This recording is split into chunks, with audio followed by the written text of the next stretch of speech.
او لوگو، او نبیوں کے دروں پہ جانے والوں، نبیوں سے بیٹا بیٹی مانگنے والوں، نبیوں سے بارش اور اولاد مانگنے والوں، سنو، آدم علیہ السلام کے پاس پریشانی آئی تو انہوں نے اپنی پریشانی اللہ کے سامنے رکھی ہے، انہوں نے اپنی بات اللہ سے رکھی ہے۔ جب تمہارے پیغمبر، دنیا میں آنے والے نبی اپنی پریشانیاں خود دور نہیں کر سکتے تو تمہاری پریشانیوں کو وہ کیسے دور کریں گے؟ اللہ نے اگر قرآن میں نوح علیہ السلام کا نام لیا، اللہ تعالیٰ نے اگر قرآن میں نوح علیہ السلام کا نام لیا تو نوح علیہ السلام کا بیٹا کنعان جو انہی کی آنکھوں کے سامنے ڈوب کے مر جاتا ہے، زمین سے پانی آیا، آسمان سے بھی پانی آیا، وہ لڑکا پہاڑ پہ چڑھ گیا، نوح علیہ السلام نے فرمایا میرے بیٹے میری کشتی پہ سوار ہو جا، آج اللہ کا عذاب کسی کو نہیں چھوڑے گا، آجا میرے رب نے مجھے جو دین دیا ہے اس پر ایمان لیا، میری شرع میں آجا، نیک لوگوں میں شامل ہو جا، اسلام کو ایکسیپٹ کر لے۔ کہنے لگا میں پہاڑ کی اوپر چڑھ جاؤں گا، یہاں تک پانی نہیں آئے گا، نہیں، آج اللہ کا عذاب کسی کو نہیں چھوڑے گا، آج ہر نافرمان کو، ہر کافر و مشرک کو آج سزا ملے گی۔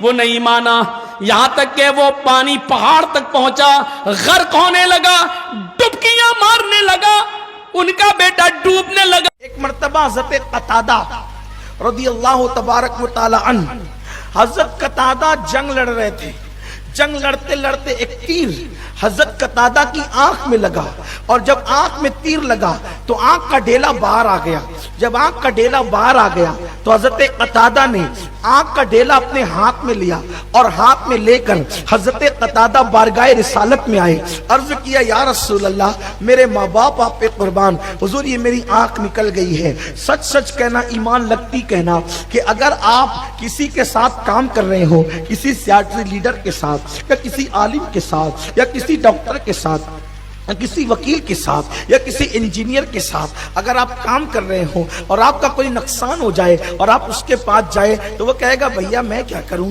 اس لیے کہ جو اس فیلڈ کا ماہر ہے تجھے تو اس کے پاس جانا چاہیے۔ لیکن دیکھیے میرے آقا تو نبی تھے، سید الانبیاء ہیں، نبی الانبیاء ہیں، آنکھ نکل گئی، صحابی رسول قتادہ آنکھ لے کر کے حضور کے پاس آئے، حضور میری آنکھ نکل گئی اچھی کر دیجئے۔ اب آپ بتائیں کبھی کبھی میری قوم کے نوجوان چھوکرے جنہوں نے علم دین نہیں پڑھا، حدیث نہیں پڑھا، وہ کیا کہتے ہیں نبی کے پاس جا کر مدد مانگنا یہ شرک ہے، اللہ سے ڈائریکٹ مدد مانگو۔ او میرے بھیا یہ بات تو کہاں سے لایا کہ نبی سے مانگنا شرک ہے؟ ارے اللہ رب العزت محبوب سے کہتا ہے وَأَمَّا السَّائِلَ فَلَا تَنْهَرْ، کہ محبوب جب تیرے پاس کوئی مانگنے آئے تو اس کو جھڑکنا نہیں۔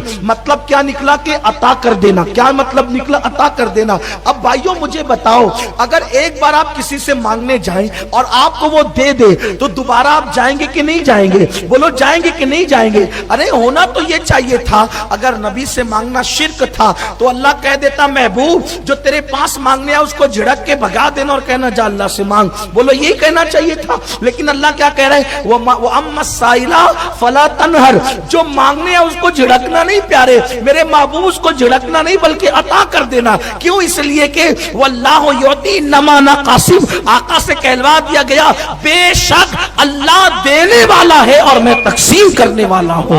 تو پتا چلا کہ حبیب تو دینے والے ہیں، آقا تو دینے والے ہیں، اور جو دینے والا اسی سے مانگا جاتا ہے۔ میرے پیارے آقا علیہ السلام کے پیارے دیوانوں اس طرح کی باتیں مت کہا کرو، یہ باتیں یہودی کہتے تھے کہ نبی سے مانگنا شرک ہے، نبی سے مانگنا حرام ہے، یہ باتیں عیسائی لوگ کہتے ہیں، یہ بات مسلمان لوگ نہیں کہتے۔ اس لیے اگر اپنا ایمان بچانا ہے تو ایسی الٹی بھلتی باتیں کر کے ایمان تباہ مت کرو، اپنے ایمان کی کو آگ مت لگاؤ۔ میرے پیارے آقا علیہ السلام کے پیارے دیوانوں غضب ہو گیا، لوگوں نے دوسروں سے سنتے سنتے سب کہنا شروع کر دیا نہیں نہیں نبی تو دینے کے لیے آتا ہے، نبی تو بانٹنے کے لیے آتا ہے، نبی اللہ کے خلیفہ اعظم ہے، نبی اللہ کے وزیر اعظم ہے، نبی اللہ رب العزت کے فرشتادہ ہیں، نبی اللہ رب العزت کے نائب اکبر ہیں، وہ دینے آئے ہیں، عطا کرنے آئے ہیں۔ اور صحابہ صحابہ کا نظریہ یہی تھا. آج ہم نے اپنے بچوں کو ہیرو کی زندگی تو بتائی, آج ہم نے اپنے بچوں کو جو ہے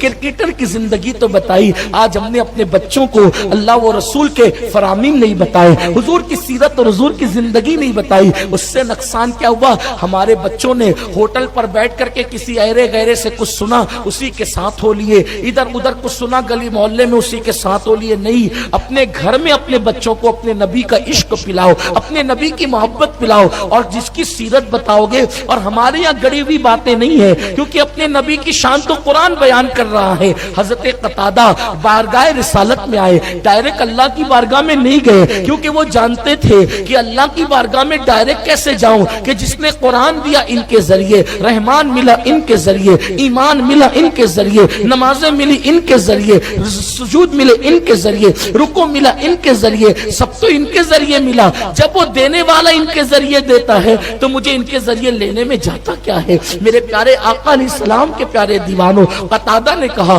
میرے آقا میری آنکھ نکل گئی ہے. حضور نے یہ نہیں کہا قتادہ جا اللہ سے مانگ اللہ دے گا. آقا نے یہ نہیں کہا قتادہ میں ڈاکٹر تھوڑی ہوں جو تیرا آپریشن کر دوں. نہیں نہیں, کیونکہ میرے آقا وہ ہیں, امام فرماتے ہیں وہاں کیا جود و کرم ہے, شہ بتا تیرا نہیں سنتا ہی نہیں, مانگنے والا تیرا. میرے سرکار نے کیا کیا؟ اچھا, آنکھ درست کرنے کے لیے دیکھو, آنکھ درست کرنے کے لیے کیا چاہیے؟ پٹی چاہیے, کپڑا چاہیے, دوا چاہیے, یہی سب چاہیے.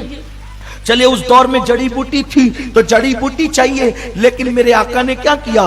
قتادہ کی آنکھ کا ڈھیلا اپنے ہاتھ میں لیا, اپنا لعاب نکالا, قتادہ کی آنکھ پہ لگایا اور وہ ڈھیلا لگا دیا. جیسے ڈھیلا لگا دیا تو وہ آنکھ میں لگ گیا. قتادہ کہتے اللہ کی عزت کی قسم, پیدائشی طور پہ آنکھ میں جو روشنی تھی نبی نے ہاتھ لگا دیا تو اس سے زیادہ روشنی میری آنکھ میں پیدا ہو گئی. سبحان اللہ, سبحان اپنے اللہ. آقا کی شان ہے یہ. اپنے یہ باتیں سن کر محبت پیدا ہوگی, اور اس بات سے کوئی اختلاف نہیں کر سکتا. یہ شان تو اپنے آقا کی ہے ہی نا. اور آپ کو بتاؤں کہانی قصے میں گڑیا کی کہانی, بڈھے کی کہانی, پریوں کی کہانی, چاند ماموں کی کہانی, ستاروں کی کہانی, ان ساری کہانیوں میں جھوٹ بھرا ہوا ہے, اس سے فائدہ کچھ نہیں. لیکن اپنے آقا کو کے معجزات بتاؤ گے تو آپ کے بچوں کے اندر ایمان پیدا ہوگا, یقین پیدا ہوگا, اور آپ کو ثواب بھی ملے گا. اور اگر ہم عاشق رسول بنا کے مر گئے تو قبر میں سکون سے سو گے, آپ کا بچہ آپ کا بے وفا نہیں ہوگا. اپنی آقا کی زندگی